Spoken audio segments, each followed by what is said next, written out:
হাত পাকার পক্ষে। হাত পাখা এমন এক প্রতীক, আল্লাহ পাকের শুকর, যারা ধানের শেষে নির্বাচন করে ধান কাটতে পারে না, যারা নৌকা নির্বাচন করে তারা নৌকা চালাতে পারে না, যারা নাঙ্গল নির্বাচন করে নাঙ্গল বইতে পারে না, কিন্তু হাত পাখা এমন এক প্রতীক, যারা নির্বাচন করে তারাও হাত পাখা ঘুরাতে পারে, যারা সমর্থন করে তারাও ঘুরাতে পারে, মুসলমানরা ঘুরাতে পারে, হিন্দুরাও চালাতে পারে, পুরুষরাও করতে পারে, মহিলারাও চালাতে পারে, কথা ঠিক না? যে যে প্রতীক নিয়ে নির্বাচন করে সেই প্রতীক কেউ বিছানায় রাখে না, বুকের মধ্যে রাখে না, কিন্তু হাত পাখা এমন একটা প্রতীক যেটা ঘুমের সময় বুকের উপরে থাকে। এইটাই শান্তি, এইটাই মুক্তির পথ। আমি বিশ্বাস করি এই হাত পাখা শান্তির প্রতীক, মুক্তির প্রতীক। ইনশাআল্লাহ এই সামনে আমরা থাকবো। কিসের পক্ষে থাকবো? জোরে বলেন, কিসের পক্ষে থাকবো? রাজি আছেন ইনশাআল্লাহ? শুধু আমি একা থাকবো না, বসেন, শোনেন শোনেন শোনেন আমার শেষ কথা। মুসাল্লি আলা রাসূলিহিল কারীম, আম্মা বাদ। وأعوذ بالله من الشيطان الرجيم. بسم الله الرحمن الرحيم. كنتم خير أمة أخرجت للناس تأمرون بالمعروف وتنهون عن المنكر وتؤمنون بالله. صدق الله العلي العظيم وصدق رسول النبي الكريم. সবাই দুরূদ শরীফ পড়ি। আল্লাহুম্মা সাল্লি আলা সাইয়্যিদিনা ওয়া নাবিয়িনা ওয়া শাফিঈনা ওয়া হাবিবিনা ওয়া মাওলানা মুহাম্মদ সাল্লাল্লাহু আলাইহি ওয়া আলা আলিহি ওয়া আসহাবিহি ওয়া বারাকা ওয়া সাল্লাম। আল্লাহুম্মা সাল্লি আলা সাইয়্যিদিনা ওয়া নাবিয়িনা ওয়া শাফিঈনা ওয়া হাবিবিনা ওয়া মাওলানা মুহাম্মদ সাল্লাল্লাহু আলাইহি ওয়া আলা আলিহি ওয়া আসহাবিহি ওয়া বারাকা ওয়া সাল্লাম। اللهم صل على سيدنا ونبينا وحبيبنا ومولانا محمد صلى الله عليه وعلى آله وأصحابه وبارك وسلم. আল্লাহ পাকের শুকর যে মাওলাই কারীম আজকে গোটা দুনিয়ার মধ্যে আমাদের জানা মতে সর্বশ্রেষ্ঠ সর্ববৃহত্তম আজকে জুমার মসজিদ, জুমার নামাজে আপনাকে আমাকে আল্লাহ পাক আসার, বসার, এই জামাতের উদ্দেশ্যে এখানে বাড়ির থেকে রওনা করার তৌফিক দান করছেন। এর জন্য শুকরিয়া দেন সবাই বলে আলহামদুলিল্লাহ। আজকে গোটা দুনিয়ার মধ্যে এই মাজলিস সবচেয়ে বৃহত্তম মুসলমানদের মাজলিস। গোটা দুনিয়ার মধ্যে এত মুসলমান একই জায়গায়, একই মাঠে, একই সাথে আছে বলে আমরা জানি না। এটা আমাদের ইতিহাসের সাক্ষী যে আমরা বৃহত্তম এক মুসলিম জামাতের সাথে জুমার নামাজ আদায়ের উদ্দেশ্যে একই সাথে বসছি। এইটাই মুসলমানদের শান মান। মুসলমানদের শান মানই হলো ঐক্যতা। আজকে আমরা একই সাথে একই ইমামের পিছনে একইভাবে নামাজ আদায় করব। ইমাম সাহেব যা করবেন আমরা তারই অনুকরণ করব। ব্যতিক্রম করব তো নামাজ হবে না। এইটি ইত্তেবার নিয়ম, ইত্তেবার জাজ্জল্যমান এক প্রমাণ শিক্ষা। ইত্তেবা হওয়া চাই, অনুকরণ করা চাই। যতদিন পর্যন্ত ইতাআত থাকবে, অনুসরণ থাকবে, ততদিন পর্যন্ত এই জামাত টিকে থাকবে। ইতাআত শুধু এই জামাতের সাথে সম্পৃক্ত না, গোটা পরিবারের সাথে। যেই পরিবারের মধ্যে আনুগত্যতা আছে সেই পরিবার ঠিক থাকে। যেই পরিবারের মধ্যে আনুগত্যতা থাকে না সেই পরিবার আর ঠিক থাকে, স্থির থাকে না। যে প্রতিষ্ঠানের মধ্যে আনুগত্য আছে সেই প্রতিষ্ঠান ঠিক আছে, যে প্রতিষ্ঠানের মধ্যে আনুগত্য নাই সেই প্রতিষ্ঠানও নাই। আজকেও আমাদের মধ্যে আনুগত্যতা থাকে, ইনশাআল্লাহ আমাদের এই জামাতও টিকে থাকবে, বাড়তে থাকবে। আতিউল্লাহ ওয়া আতিউর রাসূল ওয়া উলিল আমরি মিনকুম। আনুগত্যতা চাই। নিশ্চিত যারা এখানে আসছি এই নামাজের উদ্দেশ্যে সবাই মুসলমান, এতে কোনো সন্দেহ নেই। আমরা নিশ্চিত মুমিন, এতেও কোনো সন্দেহ নেই। নিজেদের ইমানের উপরে সন্দেহ রাখলে ইমান থাকে না। আমি মুমিন, এই ব্যাপারে কোনো সন্দেহ আছে নাকি?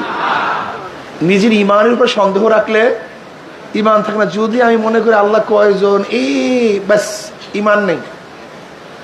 জান্নাত জাহান্নাম হবে কি হবে না, ইমান নেই। ফেরেশতা আছে কি নাই, ইমান নেই। আমার মিজান হিসাব বিকাশ হবে কি হবে না, যদি তারাদ্দুদের মধ্যে থাকেন, সন্দেহের মধ্যে থাকেন, মনে আপনি ইমান নেই। ইমান তো ইয়াকিনের নাম, বিশ্বাসের নাম। যেখানে সন্দেহ আছে সেখানে বিশ্বাস নেই, যেখানে বিশ্বাস আছে সেখানে সন্দেহ নেই। যদি আপনি সন্দেহ করেন সেখানে আপনার বিশ্বাস কোথায়? বিশ্বাস তো নেই। এর জন্য ইমানের ব্যাপারে খুব মারাত্মক সন্দেহ সঞ্চয় থাকতে পারবে না। আমি বিশ্বাস করি কোরআন আল্লাহ পাকের কিতাব, এর মধ্যে যাহা কিছু নাজেল হয়েছে সব আল্লাহর তরফ থেকে। এটা আমাদের জন্য বিধান, নিয়ম কানুন। হাদিস হলো ব্যাখ্যা। জনাব মুহাম্মদ রাসূলুল্লাহ সাল্লাল্লাহু আলাইহি ওয়াসাল্লাম ব্যাখ্যা দিয়েছেন এই আয়াতের উদ্দেশ্য কি, আয়াতের উদ্দেশ্য কি।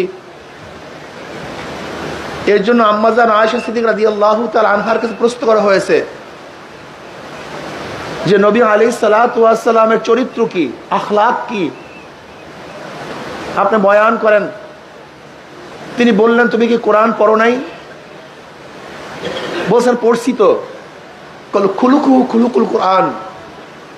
নবী আলাইহিস সালাতু ওয়াস সালাম আখলাক হলো বাস্তব কোরআন। কি কোরআন? বাস্তব কোরআন। কোরআন হলো থিওরিক্যাল, আর নবী আলাইহিস সালাতু ওয়াস সালাম প্র্যাকটিক্যাল। কোরআনের মধ্যে নামাজের কথা আসছে, কিভাবে নামাজ পড়বেন, কিভাবে নামাজ আদায় করবেন, এর প্র্যাকটিক্যাল জনাব মুহাম্মদ রাসূলুল্লাহ সাল্লাল্লাহু আলাইহি ওয়াসাল্লাম কি বলছেন? সল্লু কামা রাআইতুমুনি উসাল্লি। বাস্তব প্র্যাকটিক্যাল। নবী আলাইহিস সালাতু ওয়াস সালামের নামাজের সাথে যেই নামাজ মিলবে সেই নামাজ কাবিলে কবুল, কিন্তু যেই নামাজ নবী আলাইহিস সালাতু ওয়াস সালামের সাথে মিলবে না সেই নামাজ কাবিলে কবুল হবে না। এর জন্য হাদিসের মধ্যে নামাজের বিভিন্ন কায়দা আসছে, পদ্ধতি আসছে। এখানে মনে রাখতে হবে জনাব মুহাম্মদ রাসূলুল্লাহ সাল্লাল্লাহু আলাইহি ওয়াসাল্লামের শরীয়ত যতক্ষণ পর্যন্ত তিনি ছিলেন ততক্ষণ পর্যন্ত শরীয়ত এক ছিল না। পরিবর্তন হতে পারত। খুব ভালো মতো একটা জিনিস মাথার মধ্যে রাখবেন, তাহলে কোটি কোটি প্রশ্নের জবাব হয়ে যাবে। ঈমান সব সময় এক, অভিন্ন। কোনো সময় কোনো নবীর কালে কোনো জমানাতে ঈমানের মধ্যে কোনো পার্থক্য ছিল না, না আসমানে না জমিনে। কারণ নবীর জমানায় বা কোনো সাহাবীদের জমানায় সবার ঈমান এক, অভিন্ন। নবী আদম আলাইহিস সালাতু ওয়াস ঈমান, আমার নবী আলাইহিস সালাতু ওয়াস ঈমান, সমস্ত ঈমানের মধ্যে কোনো পার্থক্য নেই। সবাই বিশ্বাস করছে আল্লাহ কয়জন? আদম বিশ্বাস করছে কয়জন? আমার নবী। জান্নাত বিশ্বাস করছে কি করে নাই? আমার নবী। জাহান্নাম বিশ্বাস করছে কি করে নাই? আমার নবী। দেখেন, ঈমানের ব্যাপারে কারোর কোনো পার্থক্য নেই, সবাই ঈমান সমান। সমস্ত নবী, সমস্ত নবীর উম্মত, সমস্ত সাহাবী, সমস্ত মুমিন, হাত্তাকে কিয়ামত পর্যন্ত, আদম থেকে শুরু করে কিয়ামত পর্যন্ত যত মানুষ আসবে সমস্ত মানুষের ঈমান এক, অভিন্ন। কি কথা ঠিক না? কিন্তু সমস্ত নবীদের শরীয়ত এক ছিল না। সমস্ত নবীদের শরীয়ত, কানুন, পদ্ধতি এক ছিল না। যেরকম নবী আদম আলাইহিস সালাতু ওয়াস সালাম জমানায় ভাই বোনে বিবাহ জায়েজ ছিল, এখন কি জায়েজ? এখন জায়েজ নেই। ঈসা আলাইহিস সালাতু ওয়াস জমানায় সুগার খাওয়া জায়েজ ছিল, এখন কি জায়েজ? তার জমানায় মদ খাওয়া জায়েজ ছিল, এখন কি জায়েজ? এখন কিন্তু জায়েজ নেই। তার মানে ঈমান এক, কিন্তু সমস্ত জমানার নবীদের শরীয়ত কি ছিল না? এক ছিল, পরিবর্তন ছিল। কথা ঠিক না?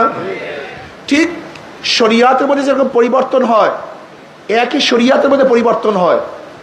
নবী আলাইহিস সালাতু ওয়াস সালাম প্রথম দিকে পর্দা ফরজ ছিল না। পর্দা কি ছিল না? পরবর্তীতে।